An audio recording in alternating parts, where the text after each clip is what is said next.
Buenas noches.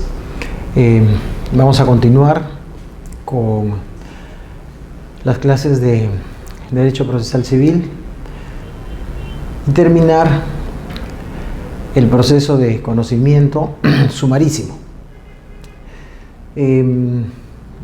Nos quedamos en lo que eran los requisitos de la contestación de la demanda del proceso de alimentos. Ahora nos toca ingresar a lo que es el requisito especial de la demanda de reducción, variación o prorrateo o exoneración de la obligación alimentaria, ¿no? Supuestos en los que el obligado tiene adicionalmente una obligación de pasar alimentos a otra familia o a otros obligados, ¿no? Valga la redundancia de obligados, ¿no?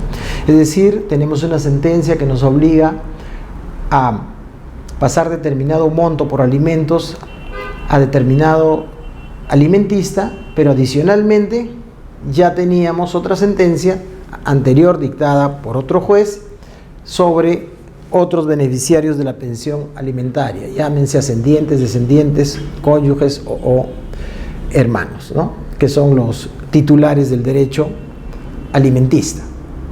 En este caso, para solicitar, pues, ya sea el prorrateo, la variación o la extinción, necesitamos una condición especial en la contestación o en la solicitud de variación de la pensión alimentaria, ¿no? ¿Cuál es ese requisito especial? El requisito especial es, primero, que la demanda que tengamos que interponer tiene que hacerse ante el juez que conoció la demanda primeramente aceptada. Es decir, ante el juez el cual nos ha solicitado pagar los alimentos primeramente a favor del alimentista, ¿no? A la demanda de reducción, variación, prorrateo o exoneración de la pensión alimenticia, el demandante debe acreditar ante el juez a encontrarse al día en el pago de la pensión alimentaria, ¿no? Si no se acredita estar al día en el pago, la demanda es rechazada. Entonces, como medio probatorio, hay que acreditar que nos encontramos al día en la pensión alimentaria que pretendemos, ya sea reducirla, exonerarla o variarla. En todo caso, extinguirla, ¿no? Estando al día, podemos solicitar esta pretensión. La demanda de alimentos se ejecuta de forma anticipada, ¿no? Se paga por periodo adelantado y se ejecuta aunque se haya apelado la sentencia. De todas formas, el obligado debe cumplir con lo dispuesto por la sentencia. El juez puede disponer la apertura de una cuenta de ahorros en el sistema financiero, llámese Banco de la Nación, donde exclusivamente se va a abonar las pensiones alimentarias a favor del obligado. Esta cuenta de ahorros debe estar libre de toda, o mejor dicho, está exonerada de todo pago por mantenimiento. La institución financiera no está autorizada a cobrar absolutamente nada por mantener esta cuenta de ahorros destinada exclusivamente a la pensión alimentaria. Si el beneficiado de la pensión alimentaria tiene alguna reclamación respecto del incumplimiento de pago, debe acreditar este incumplimiento con el estado de cuenta de la pensión alimentaria, con el estado de cuenta que debe expedir la institución financiera. En este estado de cuenta, pues, la institución financiera va a acreditar de que no se ha pagado a tiempo o el movimiento de la cuenta de ahorros. Por otra parte, la pensión alimentaria genera pues intereses siempre que no se haya cumplido con ella. Entonces, estos intereses pueden ser liquidados también por esta institución financiera a falta de un perito o en su defecto de una pericia, ¿no? En los lugares donde no hay entidades financieras, el pago y la entrega de la pensión alimenticia se debe hacer en efectivo, ¿no? Dejándose constancia en un acta que se anexa al proceso. Debe hacerse entonces en efectivo a favor del beneficiado. Si el obligado, luego de haber sido notificado para la ejecución de la sentencia firme, no cumple con el pago de los alimentos, entonces vienen pues los apercibimientos y la posibilidad de que el juez pueda cursar partes al Ministerio Público para efectos de que se tramite la denuncia penal por omisión a la asistencia familiar. Para su proceso, para la procedencia de esta remisión de partes, primero el beneficiado tiene que solicitarlo, es decir, no es de oficio, sino que debe solicitarse a pedido de parte. Segundo, debe acreditarse un requerimiento previo al obligado, es decir, no procede directamente por la simple omisión del pago de los alimentos, sino que previamente hay que requerir el pago. En tercer lugar, este requerimiento tiene que hacerse bajo un apercibimiento expreso, obviamente, de cursar partes al Ministerio Público.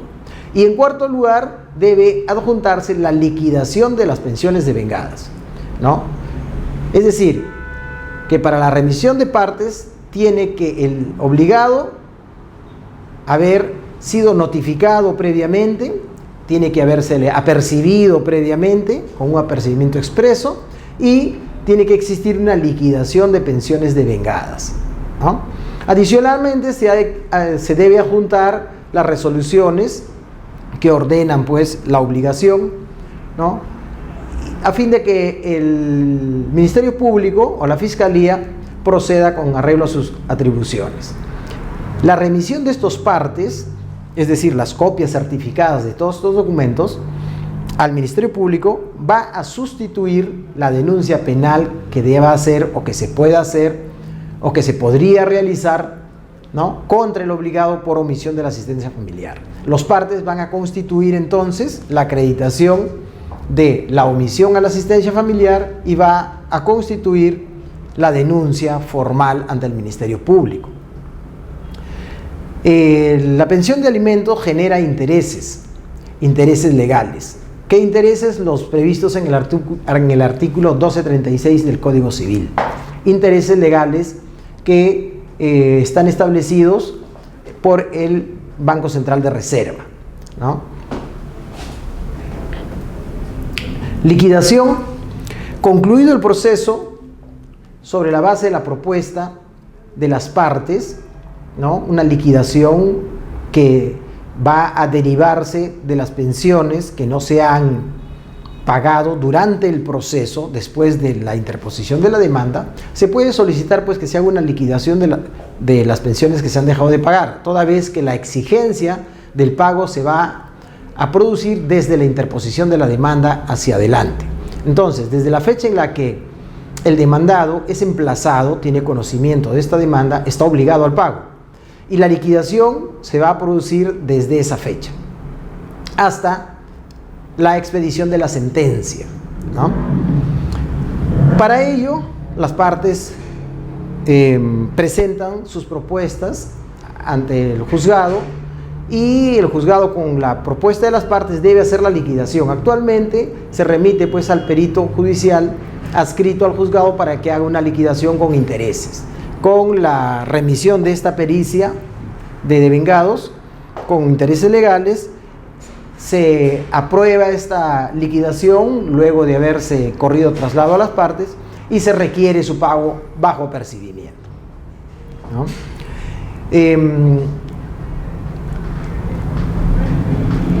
La decisión que aprueba la liquidación es apelable, sin efecto suspensivo. Es decir, que se puede continuar discutiendo el monto respecto de los intereses o respecto de el quantum devengado, pero se ejecuta inmediatamente. Es decir, se va a poner en conocimiento del demandado para que cumpla con el pago de esta liquidación, a pesar que él pueda estar impugnando para que se revise en segunda instancia. Si la demanda es declarada infundada, el beneficiado queda obligado a devolver lo recibido por alimentos, ya sea que se trate de una pensión adelantada o de una medida cautelar o derivada de la propia sentencia, ¿no? Debe devolver estos montos percibidos más los intereses legales. El prorrateo. Cuando se demanda el prorrateo de alimentos, el competente para conocer este proceso es el juez que realizó el primer emplazamiento. Como decíamos al inicio, ¿ante quién se demanda el prorrateo, la extinción o la exoneración? Ante el juez que realizó el primer emplazamiento al obligado. Tenemos 3 sentencias a favor de diferentes alimentistas y el obligado desea el prorratear los montos porque independientemente superan lo legalmente permitido, es decir, el 60% de lo que percibe. Entonces este prorrateo puede ser solicitado por el obligado, pero ante el juez que conoció el primer emplazamiento, ¿no? Mientras se tramite el proceso de prorrateo, ¿no?, el juez puede provisionalmente, si se quiere, señalar a pedido de parte las porciones que debe percibir cada demandante de la renta afectada. Es decir, en una suerte de medida cautelar se adelanta la decisión hasta la sentencia y se divide el monto máximo que pueda ser afectado del 60% entre los alimentistas hasta que se dicte sentencia, ¿no? Por lo demás, al proceso de alimentos se aplican las reglas y las normas aplicables referidas al proceso sumarísimo respecto de lo que es aumento, reducción, cambio en la forma de prestarla, prorrateo, exoneración y extinción de alimentos en cuanto les sean aplicables. Por otra parte, el demandado puede ser requerido a prestar alguna garantía, ¿no?, para efectos del cumplimiento de la sentencia. Este requerimiento, a efectos de que el demandado constituya una garantía suficiente que va a ser regulada por el juez, a criterio del juez. Esta garantía, sin perjuicio de que el demandado esté al día o no esté al día en sus pagos. Aún en la posibilidad de que el demandado esté al día en sus pagos, el alimentista tiene la posibilidad de solicitarle al juez que se otorgue una garantía suficiente. En la demanda de separación convencional y divorcio ulterior, ¿no?, que es una pretensión diferente a la de alimentos, que también se tramita en el proceso sumarísimo, ¿no?, vamos a encontrar que este proceso tiene 2 partes, si se quiere, ¿no? Primero hay que solicitar, primero se tramita la separación convencional, y si se aprueba esta, con posterioridad se debe tramitar lo que es el divorcio ulterior, ¿no? La demanda se presenta, la demanda de separación convencional se presenta, demanda no, sino solicitud. La solicitud de separación convencional debe ser presentada, pues, por ambas partes, es decir, debe firmarse esa solicitud por ambas partes, ¿no? Y luego de admitida la demanda se programa una audiencia única. Luego de realizada esta audiencia, y el juez declara la separación convencional, debe transcurrir 2 meses para pedir el divorcio, que es otro procedimiento. La pretensión de separación de cuerpos y extinción del régimen patrimonial de sociedades gananciales por acuerdo de los cónyuges y el divorcio de conformidad con el inciso 13 del artículo 333 del Código Civil se sujetan al proceso sumarísimo. Hablamos de la separación convencional, es decir, por mutuo acuerdo. En este proceso interviene el Ministerio Público. Interviene como parte, es decir, no va a expedir un dictamen, pues se le va a emplazar como una parte demandada, ¿no? A la propuesta de separación, como requisito, debe adjuntarse una propuesta, ¿no?, firmada por ambos cónyuges, a través de la cual se regule la patria potestad, los alimentos, la liquidación de las sociedades gananciales, conforme al inventario valorizado de los bienes de la sociedad. El inventario valorizado es suficiente que esté firmado por las partes, por los cónyuges, con la certificación de las firmas notarialmente, ¿no?, con firma legalizada. Es decir, las partes se ponen de acuerdo en realizar el inventario de los bienes que hubiera y de su valor. Puesto que se trata de una separación convencional, no va a haber mayor problema porque de mutuo acuerdo van a establecer el valor y asimismo la manera en la que se va a liquidar, es decir, quién se queda con determinados bienes y quién se queda con los otros, ¿no? Esta liquidación, para sus efectos y consecuencias, debe estar firmada, pues, por las partes con firmas legalizadas. Adicionalmente, a la solicitud de separación convencional puede pedirse una anticipación de tutela, ¿no?, referidos a los acuerdos del convenio anexado a la demanda, ¿no?, sin perjuicio de lo que vaya a disponer la sentencia. El juez debe tener en cuenta que esta solicitud, tratándose pues de un acuerdo, surte efectos, inmediatamente se admite a trámite la demanda.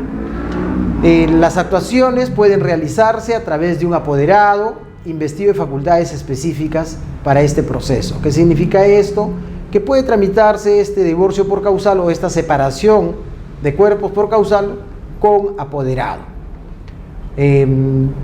Interpuesta la demanda, dentro de los 30 días siguientes se va a señalar audiencia y cualquiera de los cónyuges puede revocar su decisión, en cuyo caso se archiva el expediente. Es decir, señalada la audiencia y alguno de los cónyuges se desanima y desea revocar, simplemente no asiste o presenta un escrito revocando su decisión. Con este escrito el juez queda obligado a archivar el expediente. No se admite por su parte alguna revocación parcial o alguna revocación condicionada a ciertos hechos de la otra parte. Si se acoge el contenido de la solicitud propuesta por las partes, el juez debe homologarla siempre que asegure adecuadamente la obligación alimentaria y los deberes inherentes a la patria potestad y derechos de los menores, claro, en los supuestos que existan menores de edad. Si no hay menores de edad, no se aplica este extremo, ¿no? El divorcio, por su parte, que es el procedimiento que sigue, va a proceder luego de transcurridos 2 meses de notificada la sentencia de separación de cuerpos.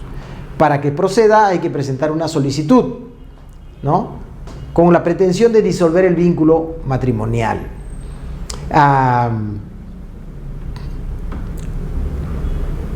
Este plazo también se va a aplicar para la separación convencional tramitada en la vía notarial o en la vía administrativa, puesto que los alcaldes también tienen competencia en la vía administrativa para disolver el vínculo matrimonial convencionalmente, ¿no? El juez si se trata del proceso judicial, debe expedir la sentencia luego de 3 días de notificada a la otra parte de este pedido, de esta solicitud. Oportunidad adicional para efectos de que pueda, si se quiere, ratificar su voluntad de separación, ¿no? De igual forma, si es que el proceso se ha llevado a cabo en la vía administrativa o en la vía notarial, la separación convencional va a tramitarse con el pedido de una de las partes en un plazo no mayor de 15 días bajo responsabilidad. Interdicción es la siguiente pretensión tramitable en la vía del proceso sumarísimo. ¿Qué cosa es la interdicción? Por la interdicción se entiende a la prohibición absoluta o relativa decretada judicialmente en los casos previstos en la ley. Prohibición absoluta o relativa de ejercer directamente los derechos civiles que corresponden a todo ciudadano, ¿no? Ya sea para realizar determinados actos o asumir alguna conducta relacionada con los casos de incapacidad. El proceso se inicia con la finalidad de que se declare judicialmente dicho estado de incapacidad y se adopten las medidas para proteger a la persona y los bienes del interdicto. Adelante. Lo que se busca, en consecuencia, a través de la interdicción, es proteger a la persona y a los bienes del interdicto, ¿no? El proceso va a proceder en los siguientes casos, ¿no? Primero, contra los que por cualquier causa se encuentren privados de discernimiento. Dentro de este grupo están las personas que se encuentran, pues, sin la posibilidad de manifestar su voluntad, o las personas que adolecen, pues, de una incapacidad total, ¿no? Asimismo, va a proceder contra los que adolecen de deterioro mental, que les impide expresar su libre voluntad. Cuando hablamos del deterioro mental, estamos hablando, pues, de las personas que puedan estar impedidas de manifestar su voluntad por algún tipo de enfermedad, el Alzheimer, ¿no? O por algún tipo de enfermedad momentánea, por ejemplo, se encuentran en coma, o producto de alguna enfermedad, no pueden ejercitar personalmente sus derechos y necesitan, pues, de la protección de un tercero, ya sea de manera personal o de sus bienes, ¿no? Los pródigos, ya sabemos, los pródigos son aquellos, pues, que dilapidan la fortuna, dilapidan los bienes, ¿no? Irresponsablemente, ¿no? Los que incurren en una mala gestión, los ebrios habituales, hablamos de los alcohólicos, los toxicómanos, hablamos de los drogadictos, y todos aquellos que adolezcan, pues, en general, conforme al segundo ítem, de un deterioro mental, pues, que los imposibilita ejercitar por sí mismos sus derechos. A la demanda de interdicción, adicionalmente, como requisitos a los previstos en el artículo 424, 425 del Código Procesal Civil, que son los requisitos de forma y fondo, se debe acompañar ciertos anexos y debe cumplirse con ciertos requisitos especiales, ¿no? Como cada una de las pretensiones que venimos señalando en el proceso sumarísimo. En este caso, por ejemplo, si se trata de los pródigos, ¿no? O si la causal de la interdicción es porque el incapaz se encuentra en la causal de ser pródigo, entonces, o mal gestor, debe acompañarse por lo menos la declaración de 3 testigos, ¿no? Y los documentos que acreditan los hechos que se pretende probar. Es decir, 3 testigos como mínimo. Adicionalmente, los documentos. En los demás casos, ¿no?, lo que se tiene que acreditar es el estado de salud del interdicto o del futuro interdicto. Y este estado de salud se va a acreditar con una certificación médica sobre su estado de salud mental, ¿no?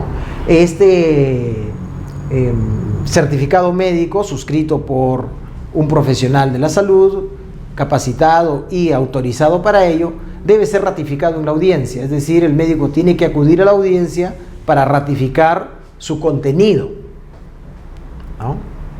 Toda vez que el interdicto, si bien no puede salir al proceso, los que tienen interés pueden salir en su defensa, ¿no? Y pueden oponerse a la declaración de interdicción. Para ello tienen que tener la posibilidad de cuestionar, si se quiere, este certificado de salud. Para ello el médico tiene que acudir a la audiencia y sustentar pues su dictamen médico.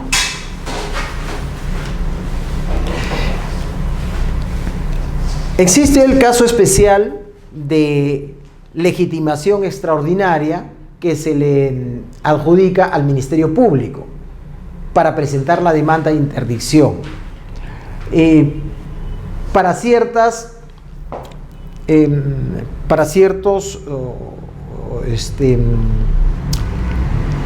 titulares del derecho especialmente, ¿no? Como por ejemplo cuando se trata de un incapaz que constituye grave peligro para la tranquilidad pública. Hablamos de los orates que permanecen en las calles abandonados. El Ministerio Público debiera apersonarse para declarar su interdicción, pero lamentablemente, ya sea por falta de personal, de falta por, no sé, desinterés, no se hace. Tenemos en las calles muchos incapaces, ¿no?, que constituyen graves peligros para la seguridad pública, ¿no? Hay muchos que permanecen, por ejemplo, yo he visto en la avenida, en la vía expresa, al final, llegando a Palacio de Justicia, que piden dinero y si no les das, te rompen la luna de los vehículos, te rompen la luna del carro, andan con una piedra y si no, te la sueltan, te agreden, ¿no?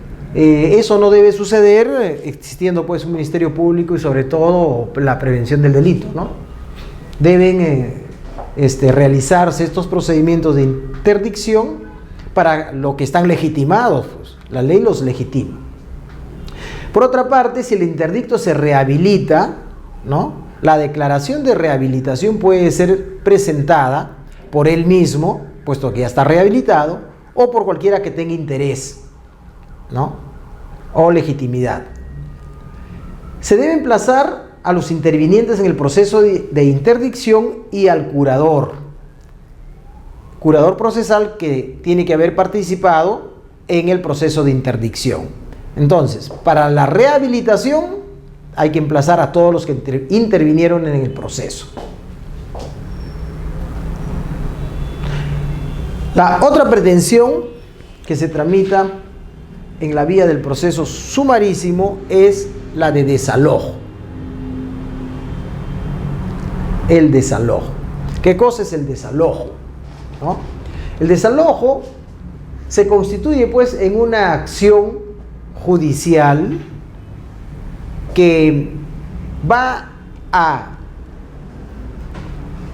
despojar de la posesión a una persona, de la posesión material de una persona que se encuentra en contacto directo con un inmueble o con un mueble por orden judicial, ¿no?, para efectos de restituírsela a otro que la solicita o para entregársela a otro, ¿no? Entonces, el desalojo es la desposesión de un bien mueble o inmueble por orden judicial para efectos de restituirla a otro que la ha perdido o para entregársela a otro. La pretensión de desalojo puede fundamentarse en el no pago de arriendos, que es el desalojo más común, toda vez que por el arrendamiento cedemos la posesión de un inmueble, ¿no?, o de un mueble también. Cedemos la posesión del inmueble, en este caso, a efecto de que pueda ser utilizada por un tercero. ¿no? Bajo ciertas condiciones. Pago de una renta y el uso exclusivo para el que se está destinando o se está contratando, ¿no?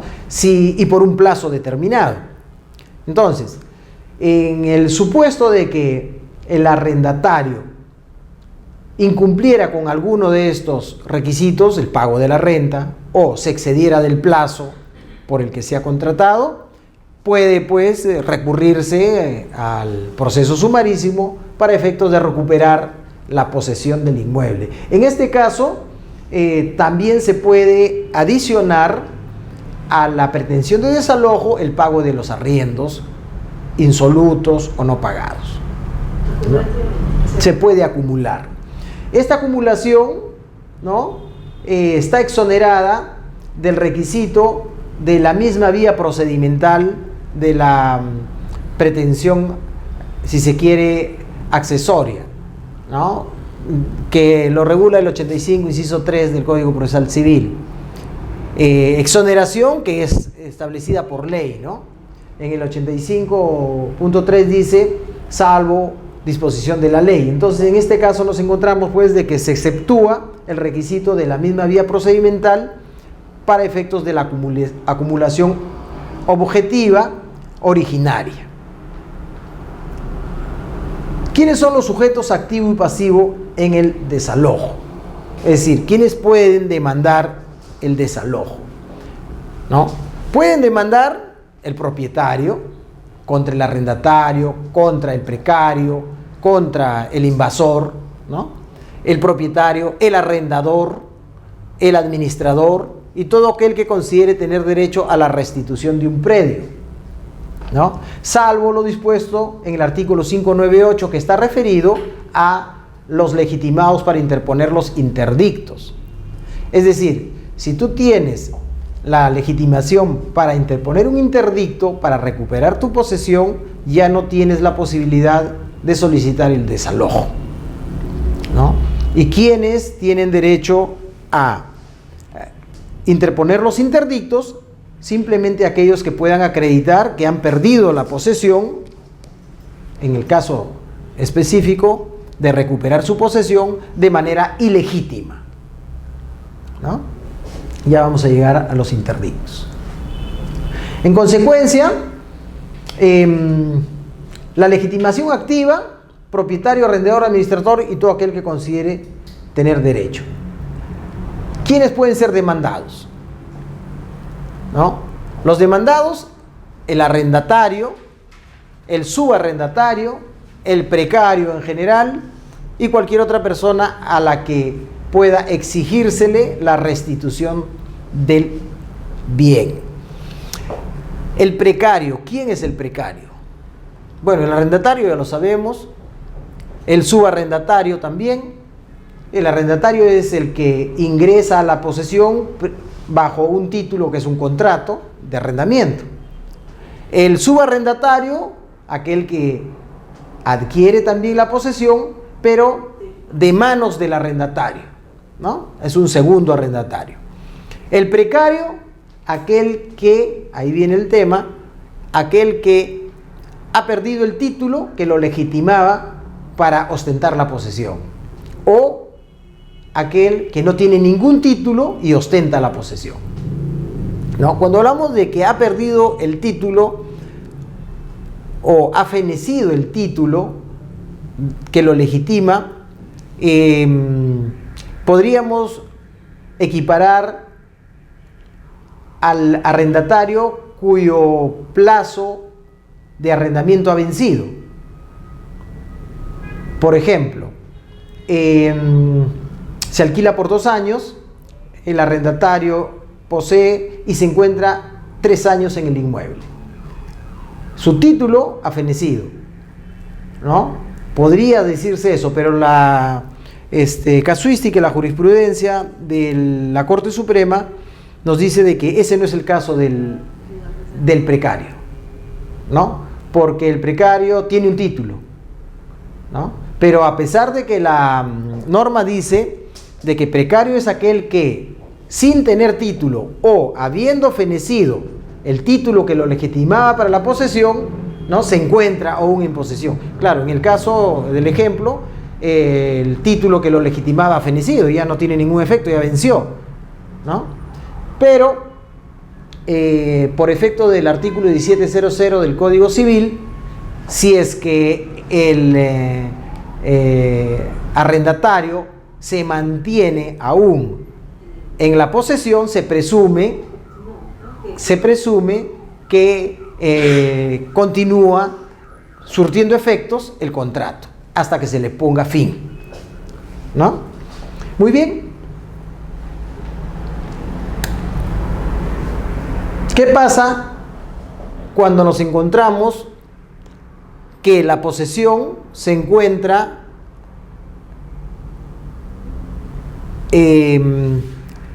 siendo ejercida por un tercero sin título, ¿no?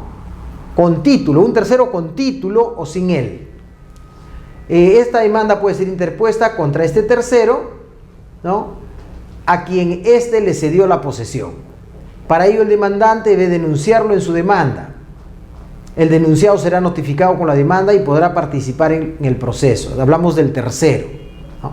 Asimismo, si al momento de la notificación de la demanda se advierte la presencia de un tercero, quien lo notifique debe informar sobre este hecho en el proceso, ¿no? Debe informar en el proceso, pero adicionalmente debe informarle al que está en posesión, a este tercero, que se ha iniciado un proceso para desposeerlo del inmueble. Fíjese que el notificador, encontrando a un tercero, ¿quién es un tercero? Aquel que no ha sido demandado, ¿no? Se demanda a Juan Pérez, y cuando se va a notificar no está Juan Pérez, sino está Arbildo, o yo qué sé, ¿no? O un tercero, una tercera persona. No, señor, aquí no se encuentra, yo soy tal persona, aquí está mi identificación, y bueno, yo no tengo ningún título, o tengo un título, me vendieron este inmueble y yo estoy en posesión.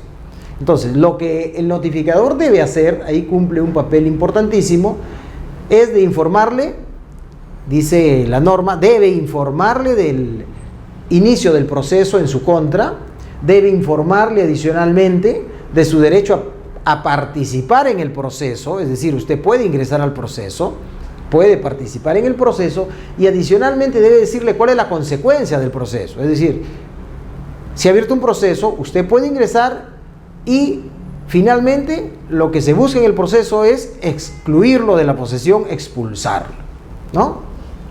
¿Cuál es el efecto de la sentencia? Dice la norma. El tercero puede actuar como litisconsorte voluntario del demandado. Puede ingresar al proceso, litisconsorte voluntario del demandado. El juez puede separarlo si durante la audiencia advierte, pues, de que carece de un título posesorio, aplicando la extromisión. Si por los efectos del emplazamiento y del conocimiento y de la información que le da el notificador, él se presenta al proceso y como tercero, ¿no?, se le permite ingresar al proceso, durante la audiencia única que se lleva a cabo en el proceso sumarísimo, se van a actuar los medios de prueba a través de los cuales él debe justificar la posesión, ¿no? Si es que no acredita algún título que lo legitime en la posesión, de manera inmediata el juez lo va a separar del proceso a través de la extromisión, es decir, lo va a excluir del proceso, ¿no? ¿Qué pasa con el demandado que acusa no tener legitimidad pasiva? Es decir, con el demandado que considera que no debe ser el emplazado, ¿no? En este supuesto, el demandado que no es poseedor y sostiene ser solo un servidor de la posesión, es decir, un cuidador, un vigilante, contratado por un tercero, por el poseedor. Ahí tenemos, pues, la figura de la posesión mediata y de la posesión inmediata, ¿no? El poseedor inmediato que está cuidando la posesión del poseedor mediato, debe hacer lo siguiente. Primero, informar de este hecho al notificador. Y segundo, debe apersonarse al proceso. Y en la contestación de la demanda, debe señalar cuál es el domicilio del demandado, poseedor, y adicionalmente cuáles son sus datos, cuál es su nombre, ¿no? A esto es lo que se llama la denuncia civil, ¿no? O el llamamiento posesorio, ¿no? Llamamiento posesorio que va a consistir, ¿no?, en que este tercero, servidor de la posesión, poseedor inmediato, ¿no?, debe apersonarse al proceso y al contestar la demanda debe informar sobre este hecho. Es decir, no se le excluye de la contestación de la demanda. Él debe contestar la demanda, pero en su argumentación exponer pues de que él no es el poseedor, que no se considera poseedor, sino que el poseedor es otro. Y señalar su domicilio, ¿no? Al poseedor se le va a emplazar con la demanda otorgándole un plazo para que la conteste. Adelante. Si este servidor de la posesión comparece y reconoce que no es el poseedor y el poseedor mediato acepta, entonces se le excluye del proceso y el proceso de desalojo se va a llevar a cabo directamente con el poseedor mediato, ¿no? Ya se le incluye en el proceso, quien tendrá que salir al proceso contestando la demanda. Como decía, se trata pues de la denuncia civil, a través de la cual se regula el llamamiento posesorio, y al poseedor mediato se le va a notificar con la demanda con las formalidades establecidas para el proceso, ¿no? Una vez emplazado el denunciado, será considerado como litis consorte del denunciante. Tendrá las mismas facultades que este. Si el citado no comparece o haciéndolo niega su calidad de del poseedor, entonces el proceso va a continuar con el que se encuentra en posesión inmediata del inmueble, ¿no? En este proceso existe una limitación de medios probatorios. No se pueden ofrecer todos los medios de prueba que uno pueda tener al alcance.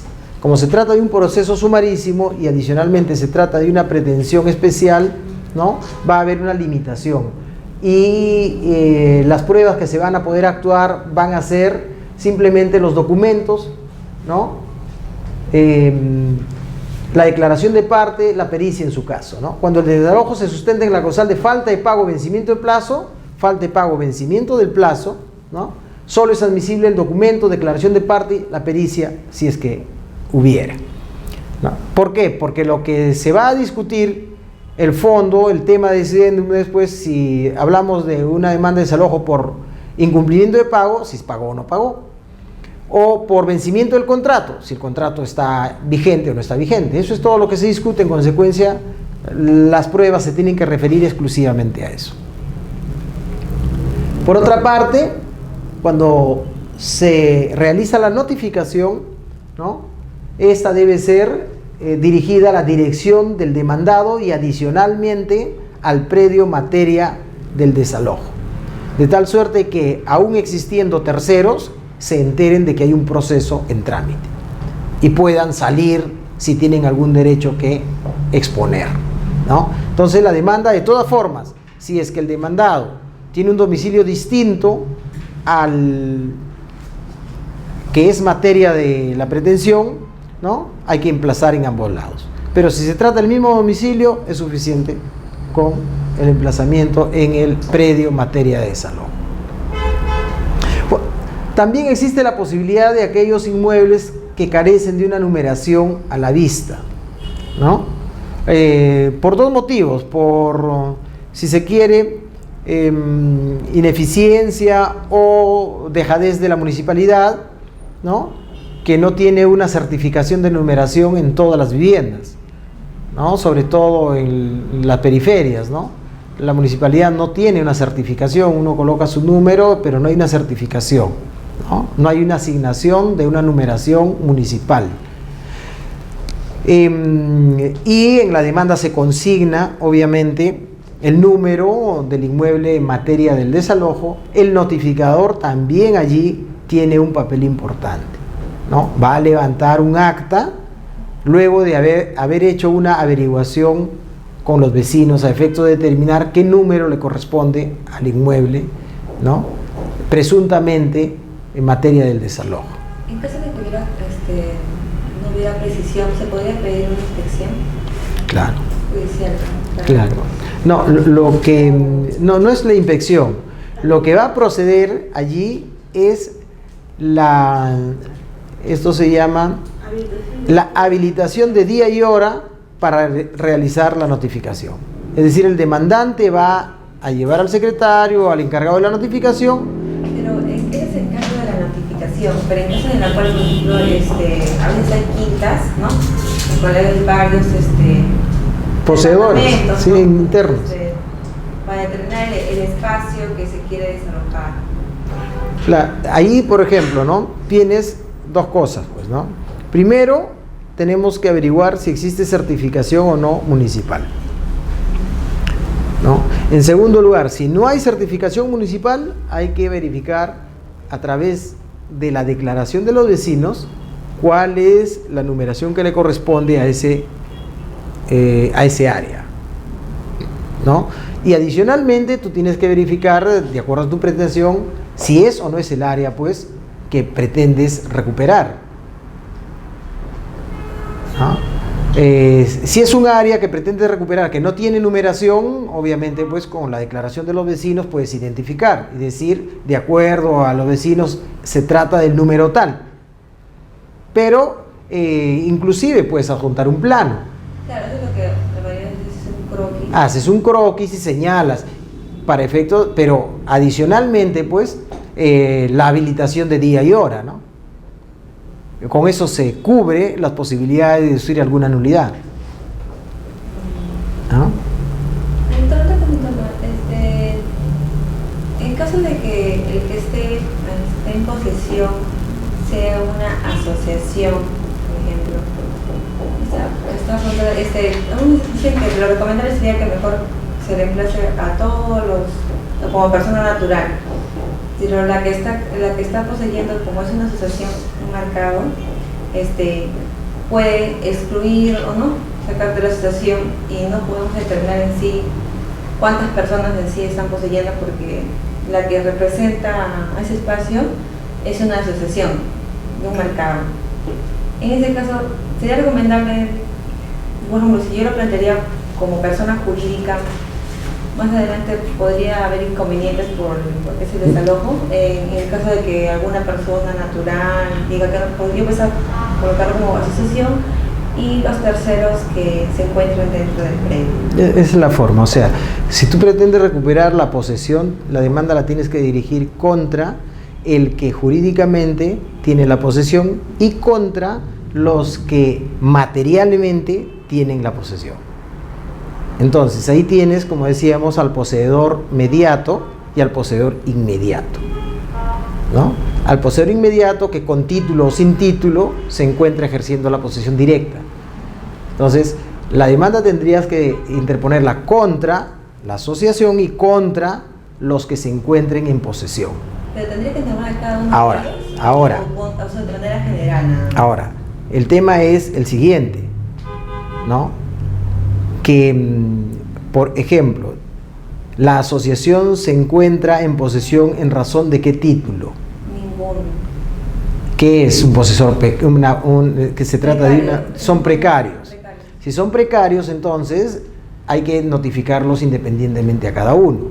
Pero aún así, no puedas cubrir a la totalidad de los que se encuentran en posesión, el notificador va a cumplir con el acto de notificación y a los que encuentre allí les va a informar de que todo el predio es materia de una pretensión de desalojo.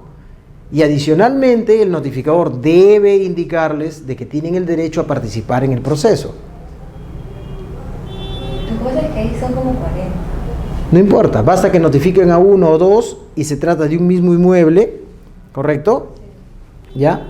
Entonces, la notificación, obviamente la otra parte eres tú, vas a tratar de que llegue la notificación a todo el mundo, o en ese caso, el tema tendría que garantizarse para que no exista pues algún error de una habilitación de día y hora para que se verifique que se le esté informando a los que están allí o se está dejando una copia de la demanda a todas las puertitas que están dentro.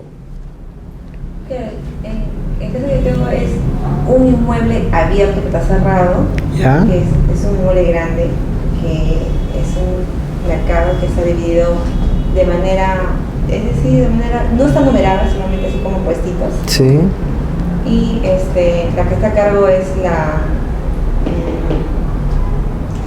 representante de esta asociación. Han conformado una asociación, una junta directiva, a efectos de poder organizarse y bueno. Exacto. Entonces, Ya.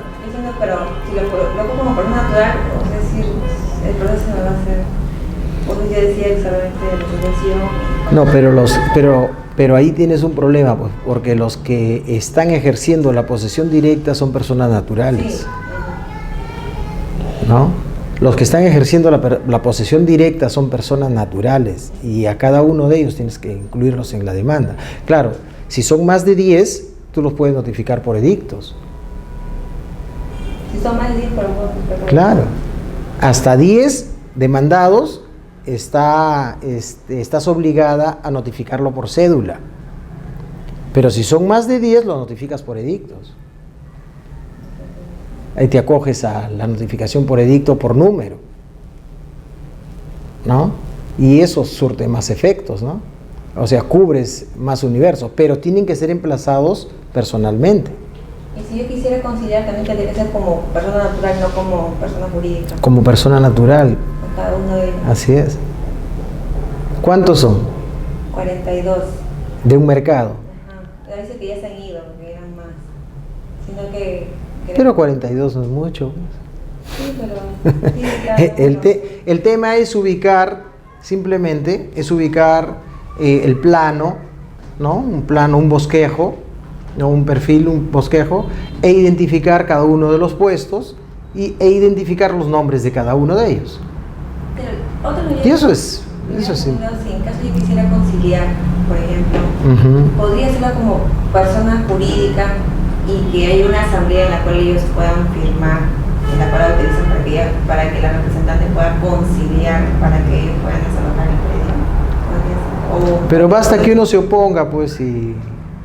No, pues, pero justamente habría asamblea general. Claro, hay una asamblea general, pero recuerda que en las asambleas hay mayorías y minorías. Claro, pero ahora, salvo que todos firmen un poder, ¿no? Para que la junta directiva o el presidente tenga la facultad de conciliar y transigir, ¿no? O realizar alguna transacción. Si todos firman ese poder, ¿no? Ese es otro tema, ¿no? Pero en el registro público tiene la señora poder para poder conciliar respecto de la posesión. Ahí es el tema, ¿no? Puedes conciliar extrajudicialmente, pero respecto a la posesión, recuerda que son derechos patrimoniales, son derechos de que si se quiere, cuyo traslado dependen de la literalidad del poder, ¿no?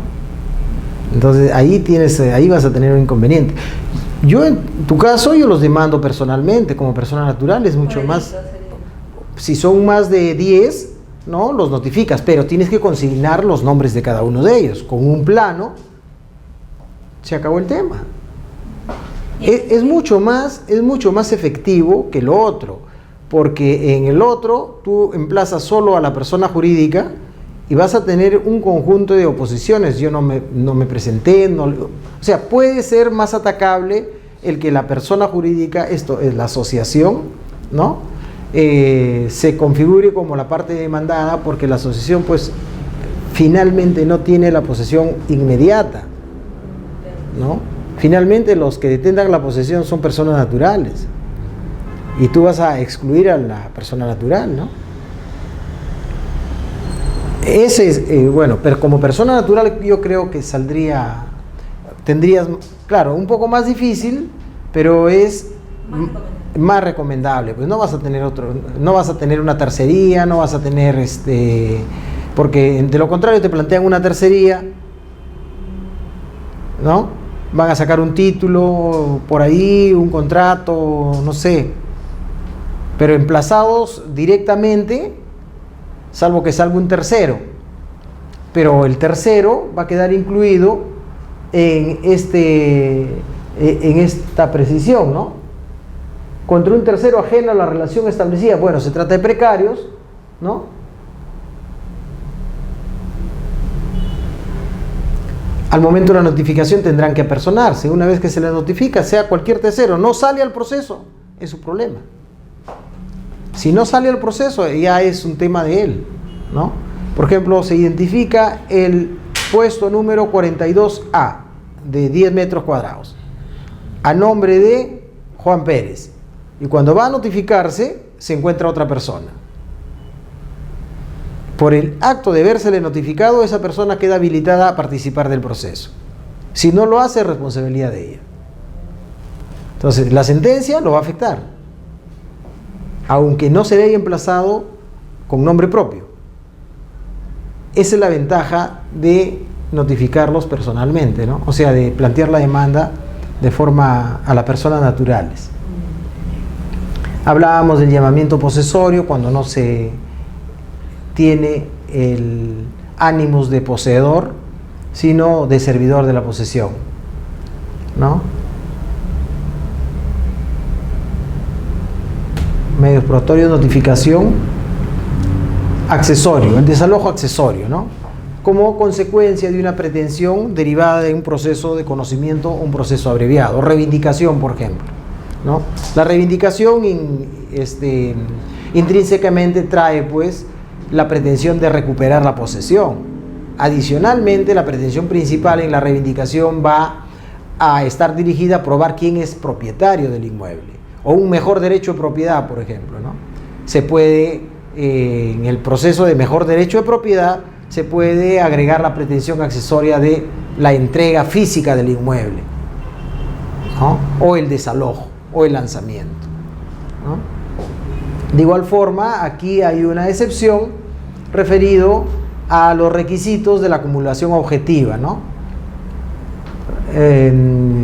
Toda vez que para que proceda la acumulación objetiva originaria se necesita, pues, de que la pretensión sea de la misma vía procedimental y de competencia del mismo juez, ¿no?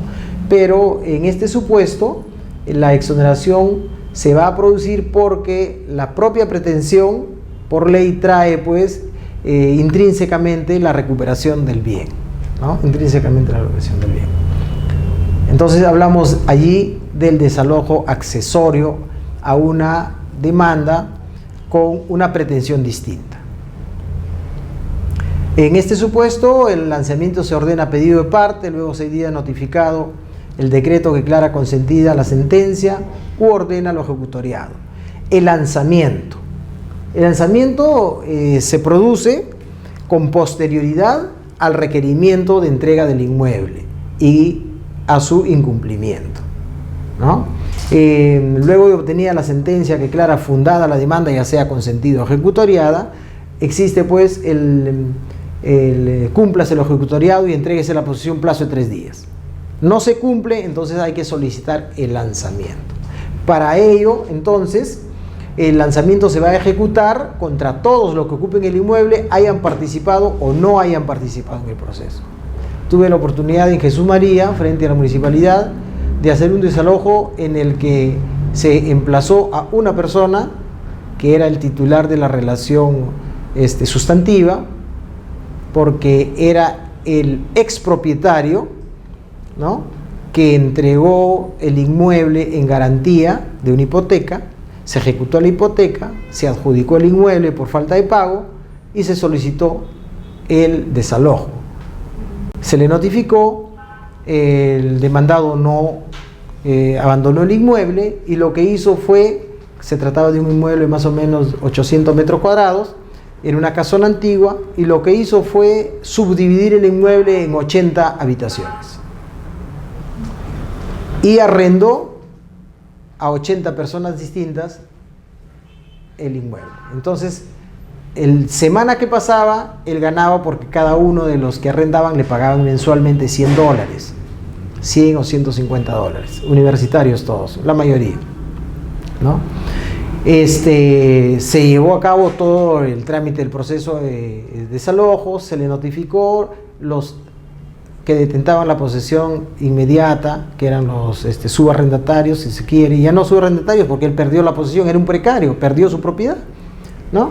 No sabían de que había un proceso y cuando llegó la hora de lanzamiento había que sacar a 80 personas, ¿no? Difícil porque 80 no es un número manejable. Adicionalmente, que no conocían de que podía haber existido este proceso, podrían haber conocido los más cercanos, pero no todos. Y tenían todas sus cosas ahí, había que sacarlos a la calle.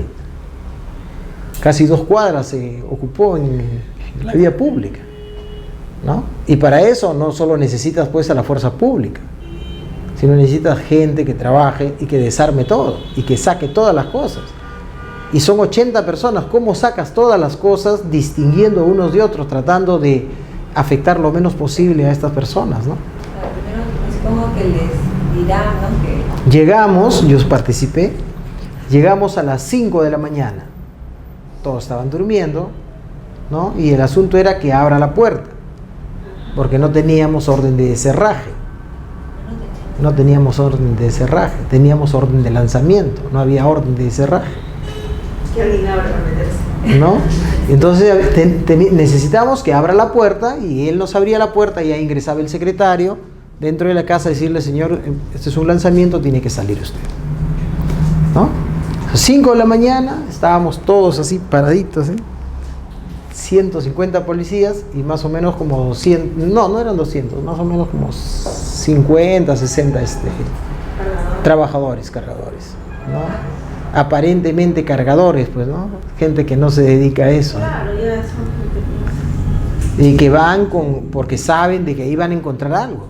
O sea, ellos no van a sacar ni van por los 200 soles que tú le ofreces. Ellos saben y lo que ingresan es, rompen la puerta e ingresan a buscar lo que hay ahí. No ingresan a otra cosa. Entonces había que ser, pues, para efecto de garantizarle que no se lleven las cosas, había que ser marcial ahí. Difícil, pero se hizo. Y se hizo, pues, 80 montoncitos, ¿no? Y lo que se pudo hacer, lo mejor que se pudo hacer era eso, ¿no? Así, en 2-3 metros cuadrados, en 4 metros cuadrados se lotizó la pista, ¿no? Y se tuvo el cuidado de sacar todos los bienes de cada habitación en un solo lugar. Conforme iban llegando, porque ya a las 9 de la mañana, 10 de la mañana, ya se llamaban por teléfono, comenzaron a enterarse y conforme eso, a buscar su montoncito, ¿no? Y eso que se pudo rescatar algo, ¿no? Muchos dijeron que se le había perdido, y no se puede hacer nada. Pero se trató de evitar, pero finalmente se expulsan a todos. Pero en realidad no dan conocimiento de eso. El obligado no les va a comunicar porque está pues arrendando o subarrendando, está beneficiándose de la posesión, ¿no? ¿Y normalmente siempre es así a las 5? Bueno, en el momento que menos daños pueda causar, ¿no? Has visto cómo son. Normalmente los lanzamientos son pues críticos, pues. Nadie quiere salir. Y es una realidad, pues, ¿no? Nadie quiere salir y es difícil, pues. Hasta con gas. Uy, olvídate, hay heridos, muertos. Es difícil. En Cajamarca pues fue el colmo de todo ya, ¿no? El colmo de todo. Nada le costaba suspender la... Claro, ¿qué sucede? El lanzamiento se realiza inaudita par. Es decir, tú no le vas a comunicar el día y la hora. Si bien es cierto, la notificación sale con día y hora de lanzamiento, tú no vas a ir esa hora, pues lo postergas, programas. Desde esa fecha, cualquier rato puedes ingresar, ¿no? Tú lo programas y adicionalmente ya la fecha de lanzamiento en sí misma tiene que manejarse de manera muy reservada, porque si no te esperan, pues. En el caso, por ejemplo, que hubo un fallecido, ¿hay responsabilidad? Claro que hay responsabilidad, por supuesto que hay responsabilidad, pues responsabilidad de todos, ahí son responsables. Lo que pasa es que en el Perú nadie responde por nada. Eso es otro tema. Pero que hay responsabilidad de todos. ¿El lanzamiento también está presente el fiscal o así no solamente el abogado? No, la policía es la encargada de dar la seguridad. Pero en caso, por ejemplo, que por la pérdida de los objetos de las personas, no solamente entra el secretario. Se supone que el lanzamiento debe realizarlo el secretario, porque los trabajadores no están contemplados en el Código Procesal. Dice con apoyo de la fuerza pública.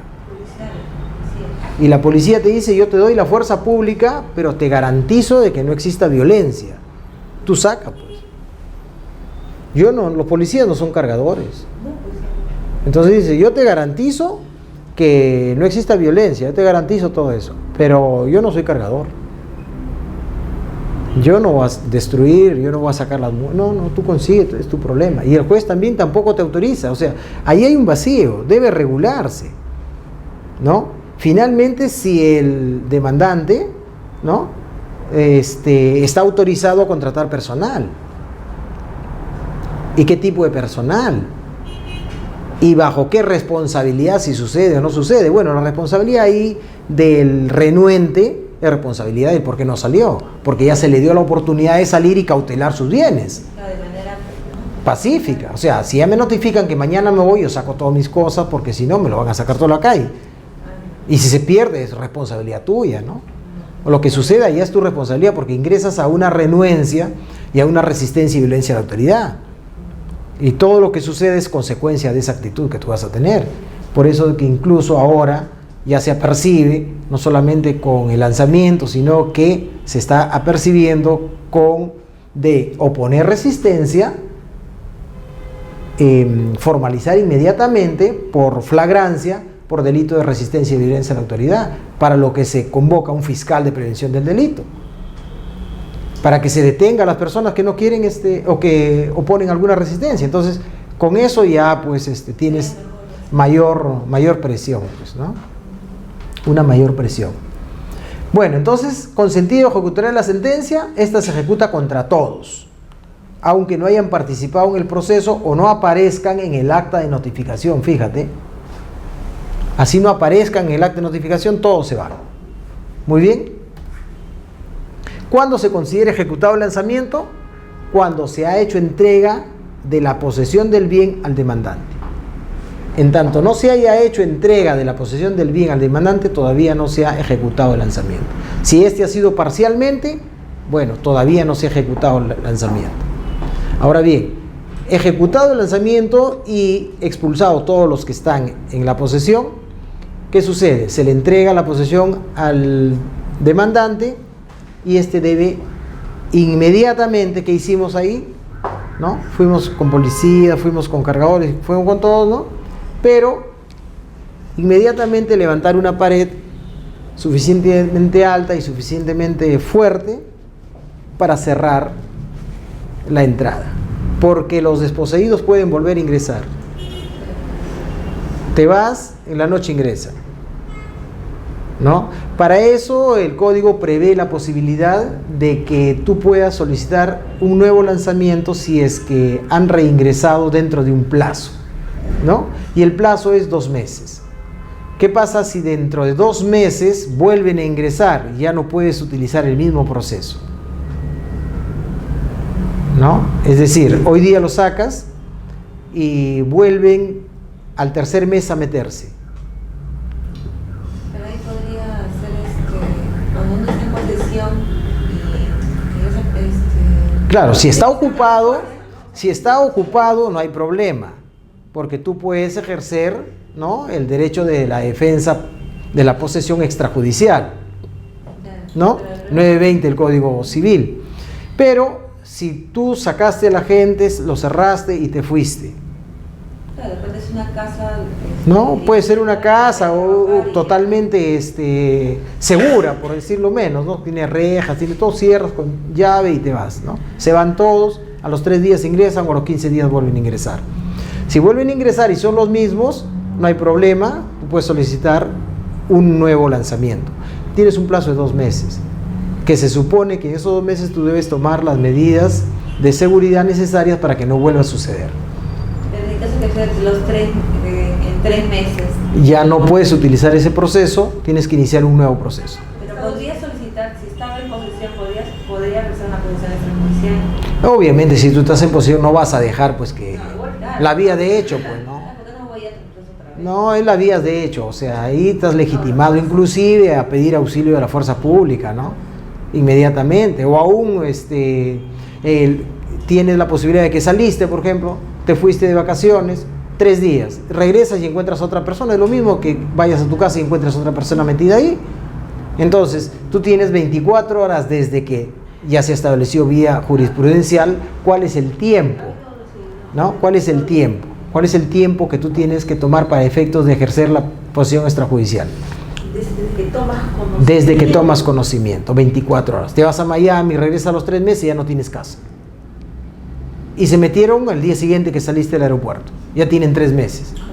Ya tienen certificado de posesión, tienen todo.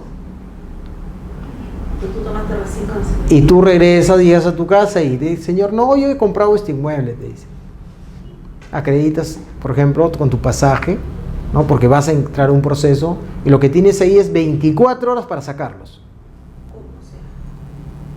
¿Y ¿No? qué es lo que dice 15 días o ya? No, lo que sucede es de que lo que dice la norma es de que la defensa extrajudicial se puede ejercer, pero inmediatamente. ¿Qué cosa es inmediatamente? ¿No? Y entonces ese es el problema que ha surgido. ¿Qué es inmediatamente? Una semana después, 15 días, un mes. Antes era 15 días, se regulaba así en algunas sentencias. 15 días, recién tuvo la posibilidad de expulsar a los que habían ingresado, pero ahora se ha hecho 24 horas. Inmediatamente 24 horas. A las 24 horas que tú tomas conocimiento puedes recuperar tu inmueble. Eres el propietario, tienes los documentos en regla, puedes ingresar. Al caballazo. ¿No? No te queda otra. Y si puedes con la fuerza pública, ¿no? Y ahora lo otro que te queda, pues, si es que transcurre las 24 horas, es la posesión provisoria, ¿no? Vía proceso de usurpación en la vía penal. ¿No? En la vía penal solicitas la posesión provisoria y te lo dan en 3 meses, ¿no? Un promedio de 3 meses. Luego de verificado que tú eres el verdadero, el propietario, que tú tienes derecho a la posesión. También existe la posibilidad en el proceso de desalojo de ir a solicitar una sentencia que se vaya a ejecutar después del plazo que venza el contrato de arrendamiento. Esto es exclusivo para el caso del contrato de arrendamiento, ¿no? ¿En qué sentido? En el sentido de que si tú ya alquilaste el inmueble por 3 años y te das cuenta de que la persona que está allí es un tramposo, te engañó, ya no lo puedes sacar, pues de hecho. Entonces, antes de que vence el plazo, puedes iniciar un proceso de desalojo contra él, con la finalidad de que se dicte la sentencia de desalojo para que se ejecute con posterioridad al vencimiento del plazo. Puedes tener esa sentencia y si es que el demandado no se va, la ejecutas conforme a lo anterior. Pero si el demandado se va dentro del plazo, entonces se supone que tú has hecho un proceso en vano, ¿no? En ese sentido, el demandado tiene derecho a que tú le pagues todas las costas y costos, porque lo has llamado al proceso, obviamente, y él ha tenido que gastar en todos lo que lleva, pues, lo que conlleva un proceso judicial, abogados, tasas, aranceles y 1000 cosas. Y venciéndose el plazo, él cumplió con el contrato, o sea, fue inútil. Salvo que él no cumpla, ahí sí te va a servir.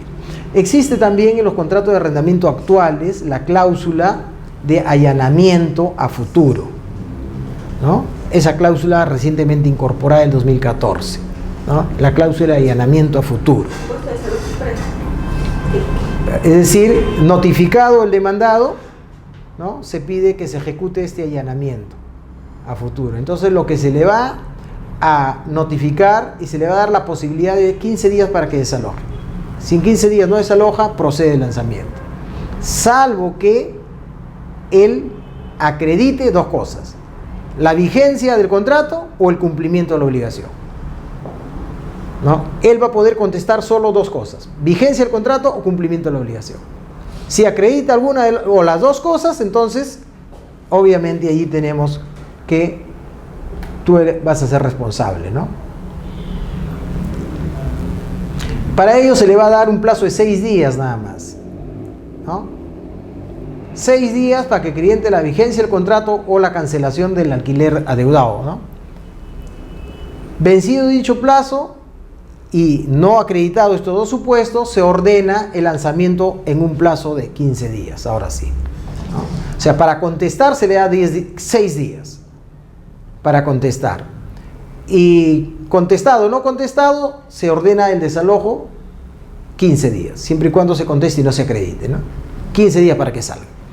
Bueno, eso ha aligerado o va a aligerar en gran medida, ¿no?, los desalojos por arrendamiento, ¿no?, por incumplimiento del contrato. Por otra parte, se ejecuta y si tienes algo que discutir puedes apelar y se concede la apelación sin efecto suspensivo. Es decir, se ejecuta la sentencia y estando afuera continúa discutiendo, ¿no?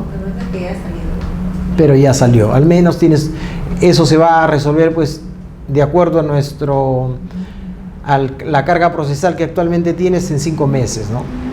Lo que podría durarte 2 años, pues. 2 años o 3 años, porque tienes la posibilidad de llegar hasta la Corte Suprema, pues. No te pones a discutir, por ejemplo, el título de precario. Eso no es precario, ¿no? Se consigue un contrato Bamba por ahí, de un contrato de compra-venta, ya con eso ya no es precario, pues. Está ejerciendo la posesión en razón de un título, que hay que discutir el título. Y ya no tienes que hacerlo en el desalojo por precario, tienes que hacerlo en reivindicación, mejor derecho de propiedad o yo qué sé, ¿no? La competencia para este tipo de trámites del proceso de desalojo con cláusula de allanamiento futuro la tiene el juez civil, siempre el juez civil, ¿ya?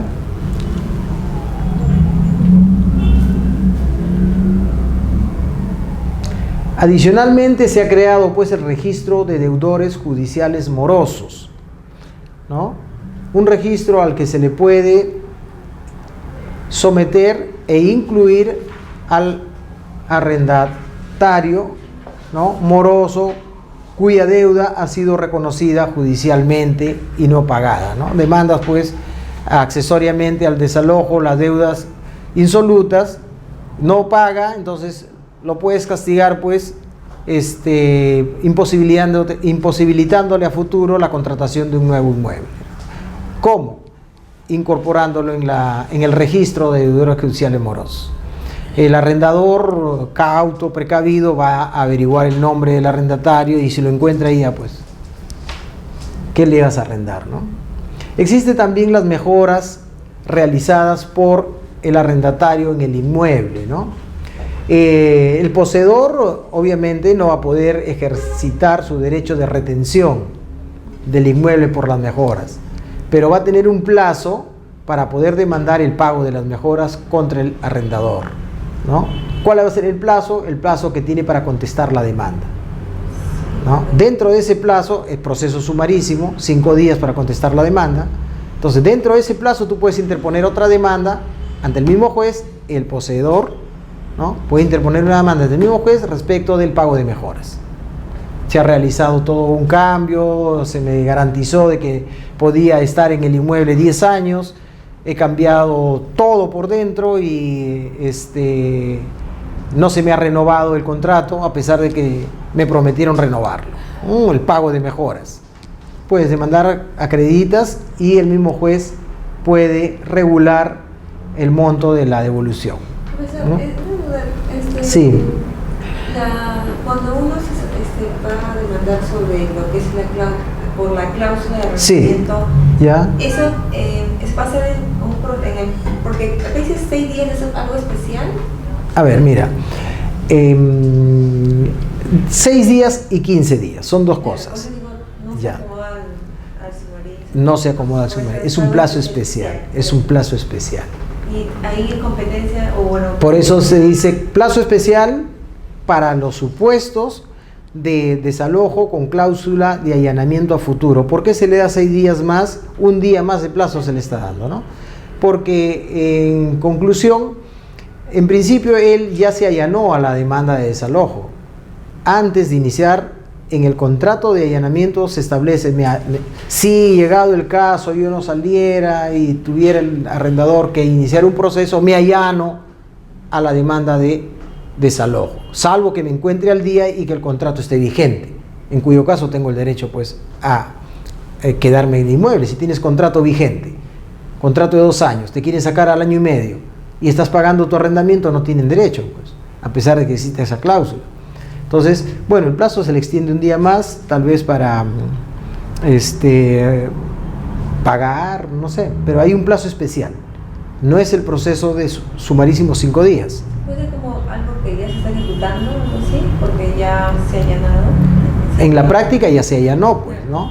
Ya se allanó. Entonces, para contestar, solo puedes hacerlo dos posibilidades. O sea, negar que te encuentras en mora, negar que se ha vencido el contrato, y en ese caso tienes derecho a quedarte en el inmueble hasta que se vence el contrato, o en su efecto desalojar,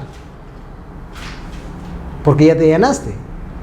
O sea, si es verdad lo que se dice en la demanda, con esta cláusula de allanamiento, tú ya no tienes opción. Entonces, si te dan un día más es para que saques tus cosas y puedas irte, porque ya te allanaste. Ya te allanaste, salvo que sea mentira, pues, ¿no? Que estamos en ese supuesto negado, ¿no? Que no es que no se trata de una falsedad, sino de que efectivamente estás en mora, no pagas tus arrendamientos o se venció el contrato y no quieres salir. En ese supuesto te dan 6 días para abandonar el inmueble. ¿Ya? 6 días. Ya. Si no sales en 6 días, entonces se ordena el lanzamiento, sale la orden de lanzamiento, la sentencia. Y la sentencia se va a ejecutar, adicionalmente te dan 15 días para que busques un inmueble, para que busques otra cosa. Otro nuevo plazo se te da, ¿no? Entonces, se te está garantizando, pues, hasta en 2 oportunidades, ¿no? Para efectos de que desocupes y busques el inmueble, ¿no? Ya la sentencia se va a ejecutar, el lanzamiento se va a ejecutar propiamente después de la sentencia, después de la sentencia nomás, 15 días. Porque, como es allanamiento a futuro, no hay más trámite que hacer. Ya no hay audiencia de pruebas, salvo que presentes después de que sí estoy al día y no sé cuándo, ¿no?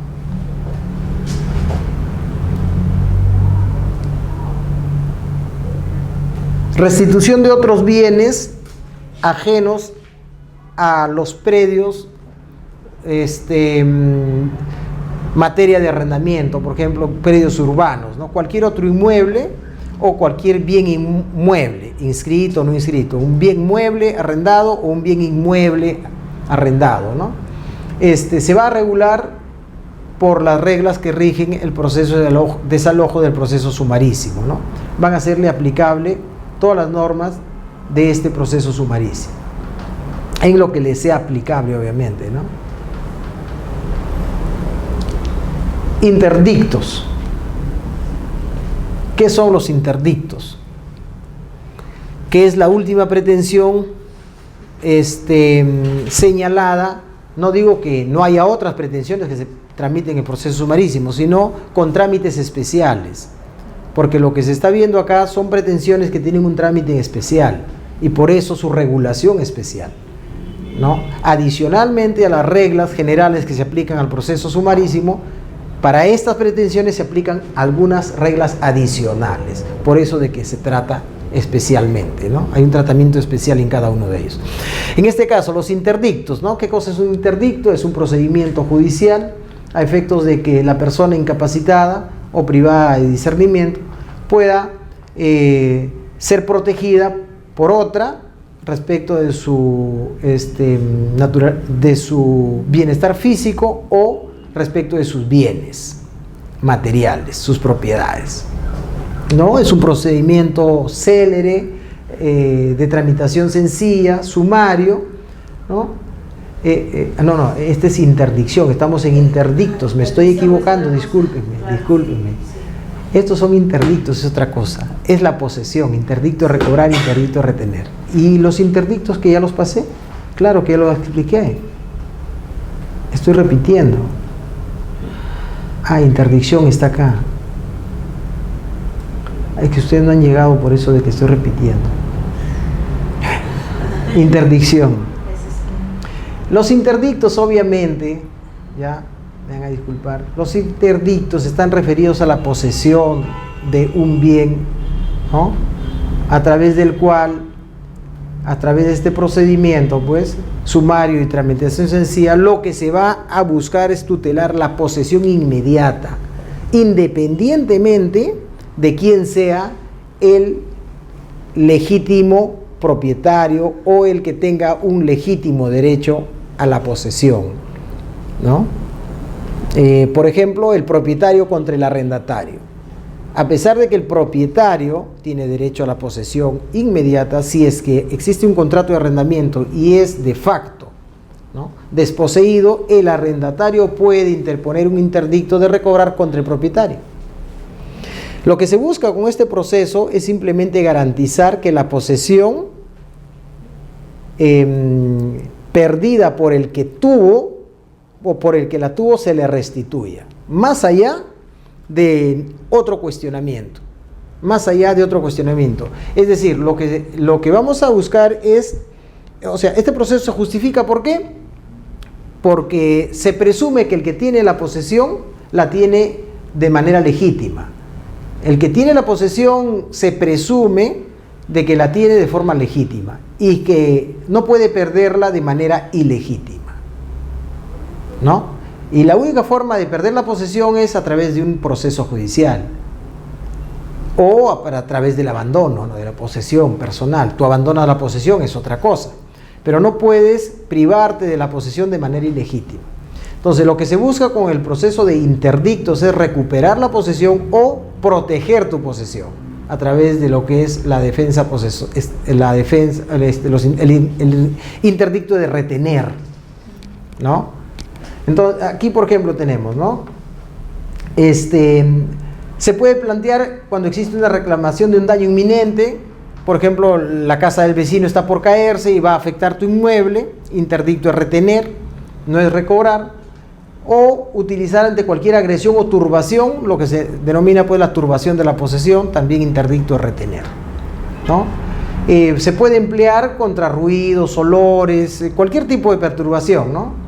En este proceso o a través de ese proceso de interdicto se puede paralizar alguna obra, ¿no?, que esté afectando pues lo común que sale en las noticias, ¿no? Una obra de construcción de inmuebles, comienzan a rajar tus paredes, puedes proceder con estos interdictos, ¿no?, por la perturbación o el daño inminente que se pueda producir.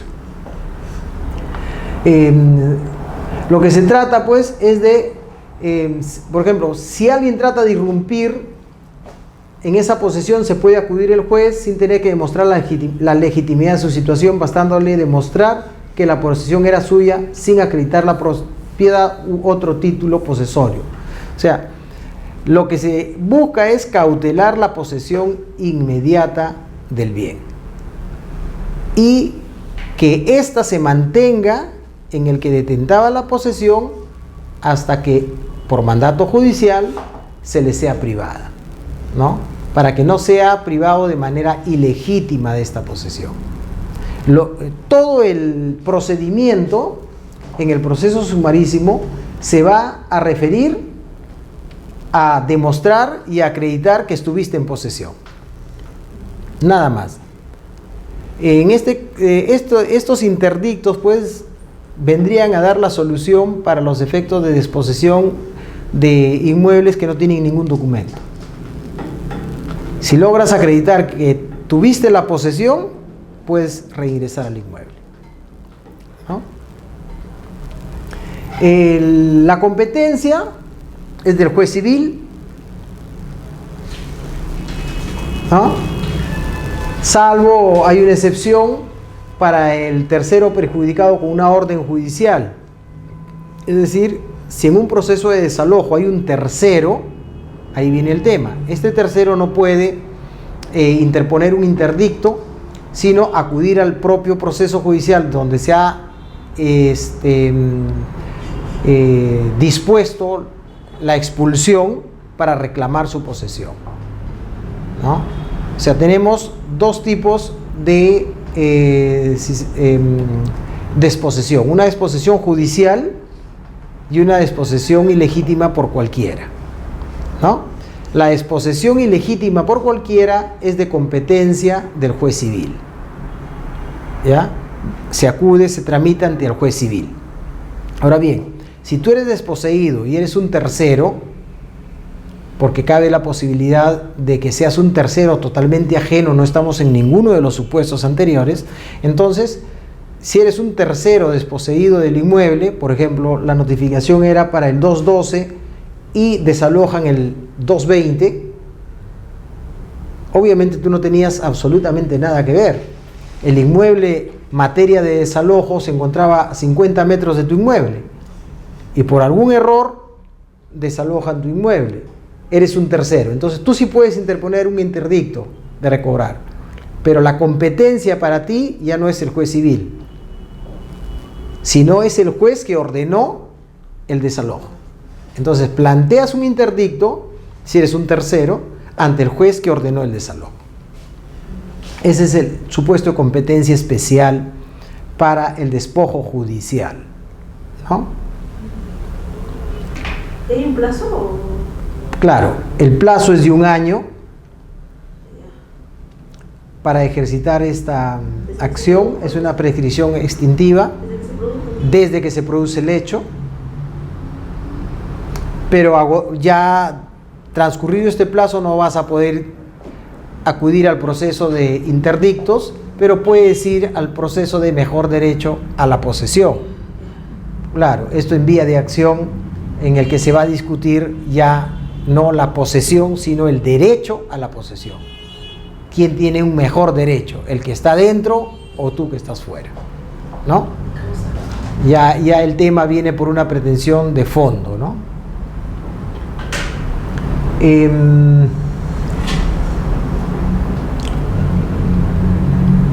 Se pueden acumular a esta pretensión el pago de frutos y los daños y perjuicios.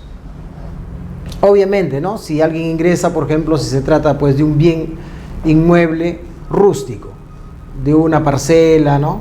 En el que se ingresa y 6 meses está usufructuando el inmueble, ¿no? O la parcela, puedes demandar los daños y perjuicios o el pago de los frutos que ha percibido el que ha entrado en posesión ilegítima.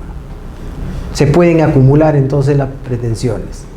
Procede el interdicto cuando el poseedor es despojado de su posesión siempre que no haya mediado proceso previo, ¿no? El caso del interdicto de recobrar, ¿no? ¿Cuándo procede? Cuando el poseedor es despojado de su posesión siempre que no haya mediado un proceso previo, salvo el anterior, ¿no? Que se llama el despojo judicial, eso es otra cosa, ¿no? No procede si el despojo ocurrió en ejercicio del derecho contenido en el artículo 920 del Código Civil. El 920 del Código Civil regula lo que es la defensa posesoria extrajudicial. Excluyes al poseedor que se metió, que estuvo 3 meses en tu casa, ¿no? Y de manera inmediata tú ejercitas el derecho a la despojo, a la defensa posesoria de la posesión. Él no puede ir en interdicto de recobrar, ¿no? Él está fuera de ese alcance. Profesor, disculpe, la anterior diapositiva sobre lo que dijo sobre parcela. Ya. Estamos referidos al pago de frutos y el indemnización. Pago de frutos si es que ingresa y en lugar del poseedor legítimo, él, vamos a decir, cosecha pues los frutos que provee la parcela. El pago de frutos. Pero sí es considerado parcela, pero no se cosechaba, sino vivía. ¿Puedo preguntar eso? Sí. Los frutos no necesariamente están referidos pues a lo que produce las plantas, ¿no? Está referido a todo aquel provecho que puede derivarse del ejercicio de la posesión. Como, dime. Porque en el caso que le he comentado está considerado como parcela. Ya. Claro, ahí por ejemplo, ¿cómo se encuadra el pago de frutos? Si es que dijéramos de que estamos en un interdicto. Entiendo que ya, pues, ya no puede plantearse interdicto, pues ya pasó más de un año, pero vamos a decir de que se trata el interdicto, ¿no? ¿Cuál es el pago de frutos? El arrendamiento, pues, ¿no? Porque gratis no van a estar 6 meses, un año durante lo que dure el proceso, ¿no? Gratis no van a estar. Entonces el pago de fruto de la posesión es el arrendamiento, que paguen un arrendamiento por el tiempo que han estado. Esos son los frutos que produce la posesión. Ahora bien, adicionalmente a ello se puede plantear los daños y perjuicios, que son otra cosa: el daño emergente, el lucro cesante y el daño moral. Eso es otro tema, ya los daños y perjuicios derivados de una acción. Estas dos pretensiones, para el caso, pueden acumularse al proceso de interdictos. De interdictos nada más. De interdictos, ¿ya? Pueden acumularse. Interdicto de recobrar o el interdicto de retener igual producen daños, ¿no? Igual producen daños, igual producen efectos negativos o perjudiciales para el legítimo poseedor, ¿no? La posesión provisoria procede, ¿no?, una vez que haya sido admitida la demanda. Es decir, te admiten la demanda, tú puedes solicitar inmediatamente la posesión provisoria como medida cautelar, y para ello tienes que acreditar los requisitos de la medida cautelar, pero puedes solicitar la posesión provisoria. Estamos hablando de interdictos, claro. La sentencia te va a restituir la posesión, pero la sentencia se va a producir en un plazo largo, ¿no? Como medida cautelar, la posesión provisoria, ¿no? Puede otorgar. Declarada fundada la demanda, el juez ordena se reponga el demandante en el derecho de la posesión del que fue privado, y en su caso pago de frutos e indemnización. El despojo judicial y procedimiento especial es el que hablábamos, ¿no? Si como consecuencia de la ejecución de una orden judicial expedida en un proceso, el que no ha sido emplazado o citado, un tercero es desposeído, se puede interponer interdicto recobrar. Totalmente un tercero, no hablamos del supuesto anterior, ¿no? No hablamos del poseedor que se encuentra dentro del inmueble y al que el notificador le ha comunicado de que hay un proceso y cuyo deber o cuya carga era apersonarse al proceso y no lo hace. Posteriormente él no puede aparecer como tercero, ¿no? Si no, hablamos de un tercero que primero no participó en el proceso porque no tenía legitimidad pasiva, porque era un totalmente tercero y porque el inmueble no se refería, o la materia, o el inmueble en materia de desalojo no era directamente vinculado a la pretensión con la que se ha ejecutado o al lugar donde se ha ejecutado, ¿no? Ese es un tercero totalmente ajeno a la relación, ¿no? Muy bien, el tercero, decíamos, puede acudir ante el juez que expidió la orden judicial para presentar y solicitar su restitución. El competente en este caso es el mismo juez que ordenó el desalojo, ¿no? Esa es la competencia especial, ¿no? Si el juez estima procedente el pedido, debe acceder inmediatamente y devolverle la posesión. De lo contrario, lo rechaza y queda expedito y quedando su derecho expedito para hacerlo valer en otro proceso, ¿no?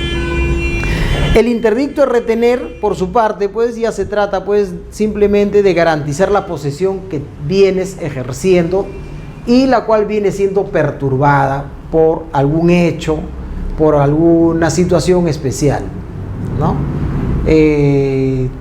Estás en la posesión de tu casa, de tu propiedad, y de alguna forma, ya sean terceros o el Estado o la municipalidad, decide crear al frente de tu casa pues un botadero de basura, por ejemplo. De pronto comienzan a acumular la basura ahí y cerros de basura se comienzan a acumular. Ahí tienes tú una agresión a tu posesión. Te están perturbando la posesión, ¿no? Puedes plantear una demanda ahí, interdicto de retener. Otro supuesto, ya lo hemos visto, el vecino que al construir perturba pues causándote algún daño, ¿no? Una discoteca que se inaugura al costado de tu casa y con la bulla no te deja dormir. Una fábrica que procesa cueros, ¿no? Y la peletería, una fábrica de peletería, Entonces, o una industria de peletería, y los cueros tienen que ser curtidos, y para eso utilizan ciertos elementos químicos, y esos elementos químicos producen un olor fuerte, ¿no? Y muy, muy desagradable. Eso llega a tu casa, obviamente te están perturbando la posesión. Puedes ejercitar entonces en esos supuestos esta acción del interdicto de retener, ¿no? Puedes ejercitarlo. En este supuesto, también admitida la demanda, se debe ordenar una inspección judicial. Allí hablamos de que la inspección judicial es indispensable. En el otro supuesto es una posibilidad.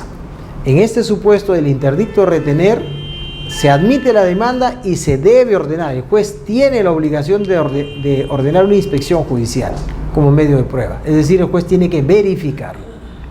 Se queja del olor, tiene que ir a oler. Se queja de la basura, tiene que ver. Se queja del ruido, tiene que escuchar. No basta pues la medición de los decibeles, sino que tiene que ir a realizar una inspección judicial. Hay que, si se trata de peritos, señalar de peritos u otros medios de prueba. La inspección judicial se va a llevar a cabo con quien se encuentre en posesión de del inmueble que está ejerciendo algún tipo de agravio, ¿no? O sea, con quien se encuentre en el inmueble, ahí se lleva a cabo la inspección. Si se declara fundada la demanda, se ordena obviamente que cesen los actos perturbatorios y lo que corresponda según sea el caso. Hasta aquí tenemos lo que es el proceso de conocimiento sumarísimo, ¿ya? Pero también ya hoy día vamos a ingresar, o vamos a al menos ver la parte introductoria del proceso cautelar. Bueno, hasta allí hemos terminado con los interdictos, que es el proceso de conocimiento. Hemos visto proceso de conocimiento lato, proceso de conocimiento abreviado y el proceso de conocimiento sumarísimo, con las particularidades que tiene cada pretensión, ¿no?, especial, con requisitos especiales que se han señalado, ¿no? Hasta ahí no hay problema. Entonces ya tenemos todo lo que es. Ahora tenemos el segundo proceso, que es el proceso cautelar. ¿Ah?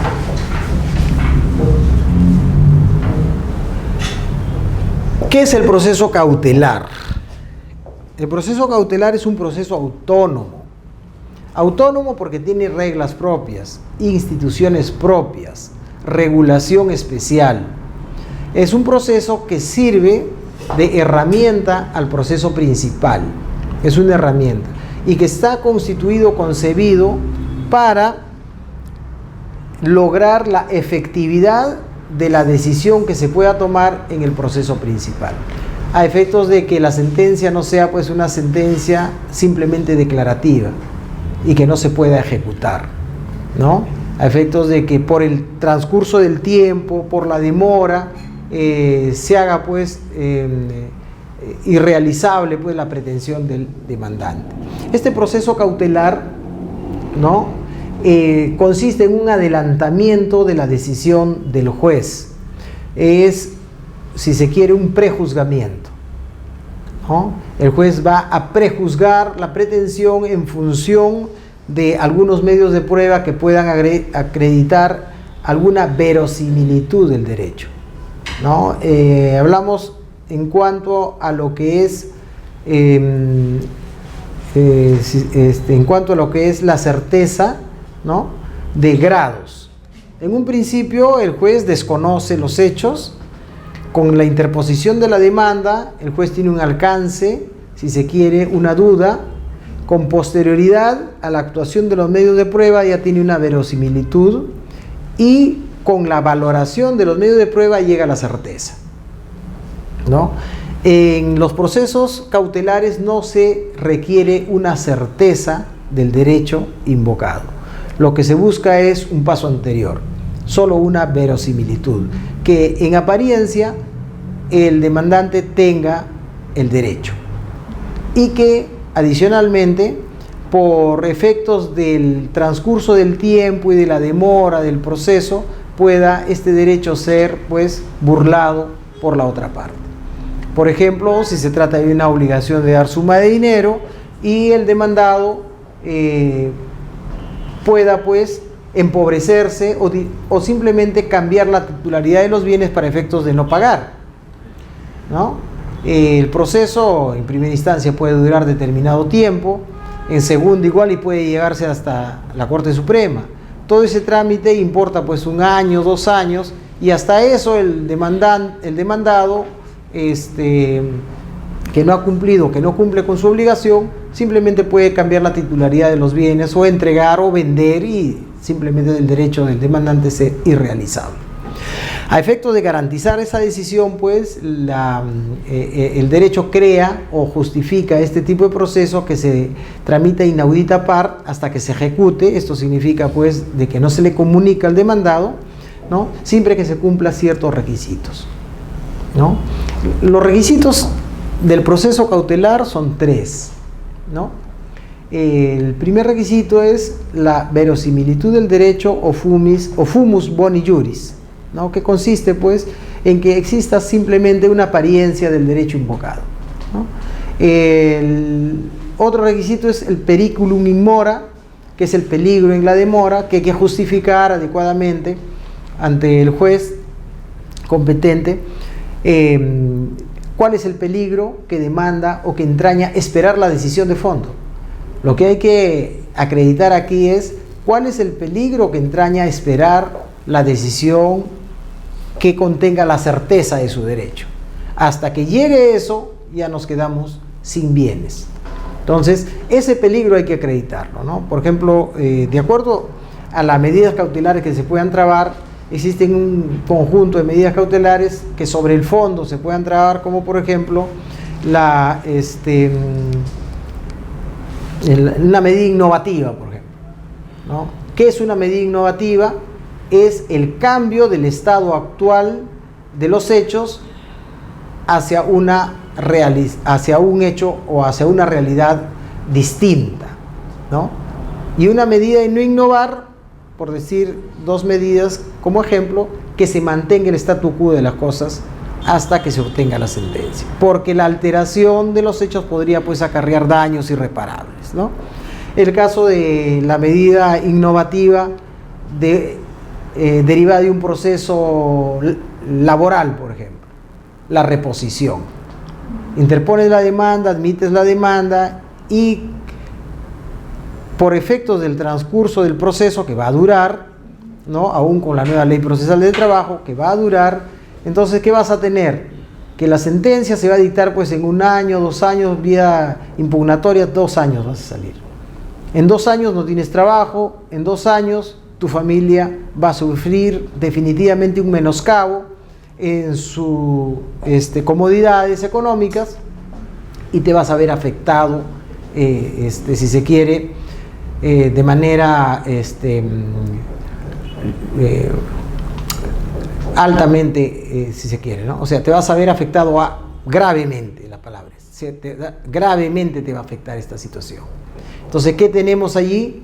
Que de acuerdo a la acreditación de tu derecho y de acuerdo a la verosimilitud de tu demanda respecto de la arbitrariedad de la medida, vamos a decir un despido arbitrario, ¿no? Respecto de la arbitrariedad de la medida, que es lo que tú tienes que acreditar, ¿no? Se te va a dar la posibilidad de reponerte en el trabajo hasta que termine el proceso. Pero para ello vas a necesitar definitivamente algún tipo de apariencia del derecho que estás invocando y algún tipo de apariencia de la acción ilegítima dirigida contra tu derecho, ¿no? Entonces, peligro en la demora, obviamente en ese supuesto el transcurso del tiempo es inobjetable que te va a afectar, ¿no? Y verosimilitud de que tienes derecho al trabajo, vamos a decir que tenías pues una plaza determinada o un contrato que no se ha vencido, ¿no?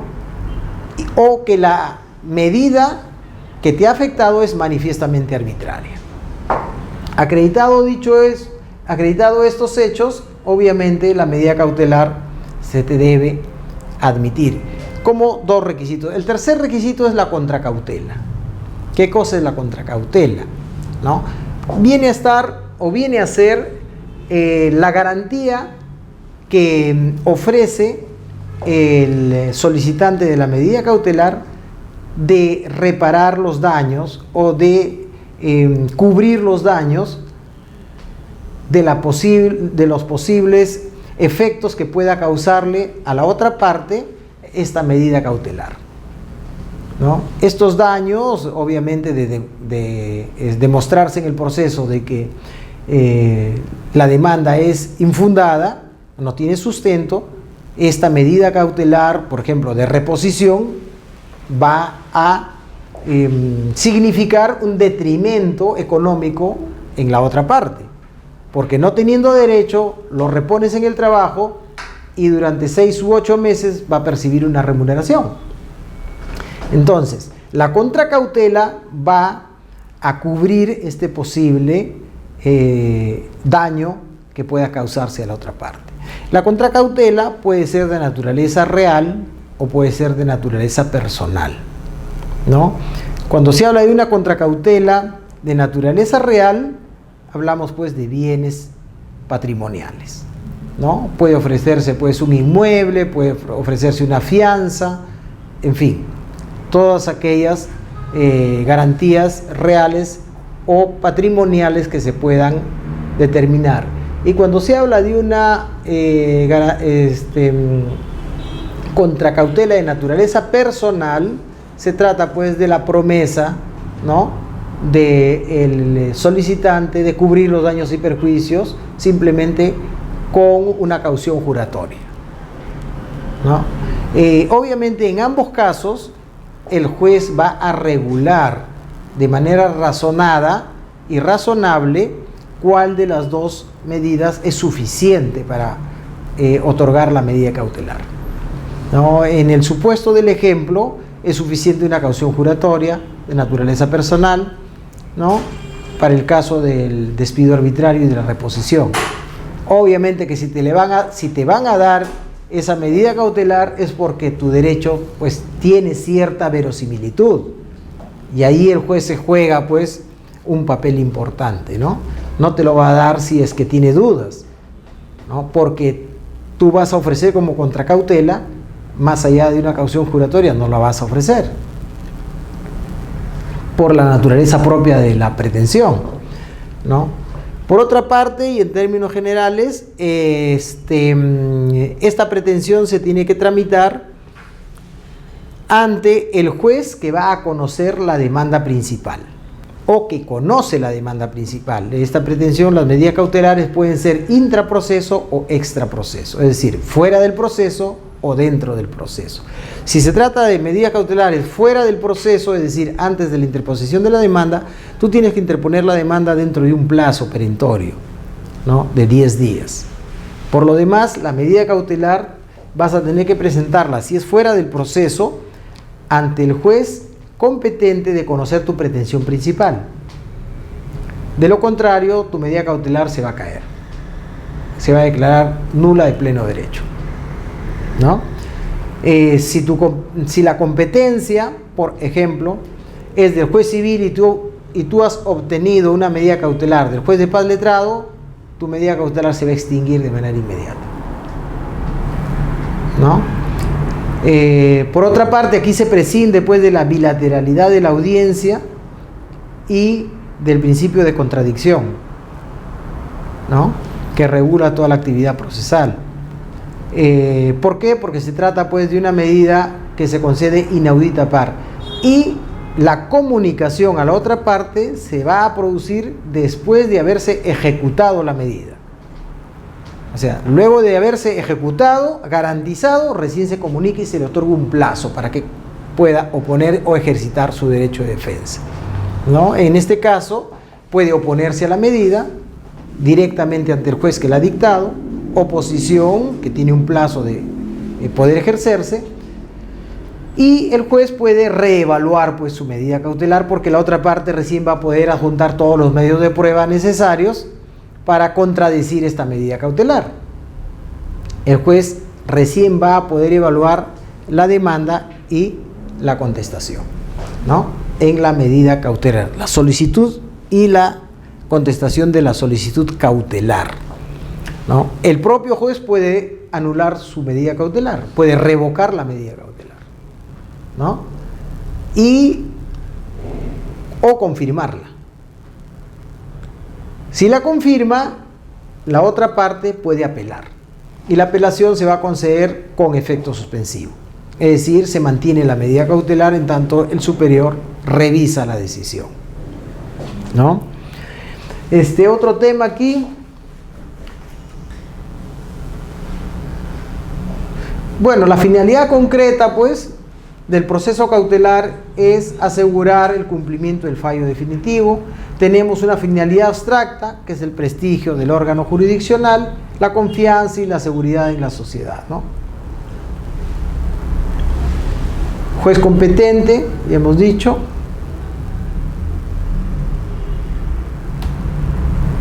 Aquí existe la posibilidad de que el juez que conoce el procedimiento principal pueda ser recusado, pueda abstener.